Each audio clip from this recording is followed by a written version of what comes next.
I've found that in life, and you've probably realized this as well if you're as old as I am, I found that in life there's pretty much a Bob Dylan quote for any situation. Pretty much anything that happens to you or happens around you or experience, there's a Bob Dylan quote that can fit into it. And that certainly applies to Pitt football, of course, because that's what we're here to talk about. And I think for Pitt fans, probably the most common refrain is, it's not dark yet, but it's getting there.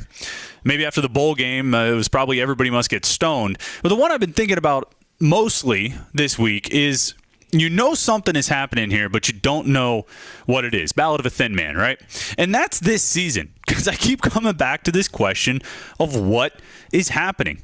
You know, last week I railed against the idea that the Virginia game was some kind of defining game. It was a fork in the road. I said, well, it's just one of 12, and it's not that big a deal. But as I've been thinking about it this week, maybe I was wrong, sort of. Maybe every game for this team this season is a defining game. Maybe every game this season is that fork in the road. You know, for a program that's trying to redefine itself, every week is a defining week.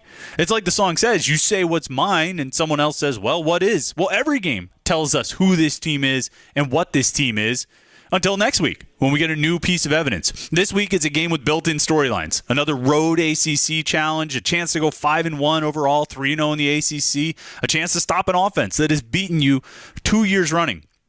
But most of all, it's a chance to keep defining who you are, and more importantly, to keep showing that something really has changed, that this isn't the same team and isn't the same program anymore. Something is happening here, but you don't know what it is. And after this week, we'll get a better idea.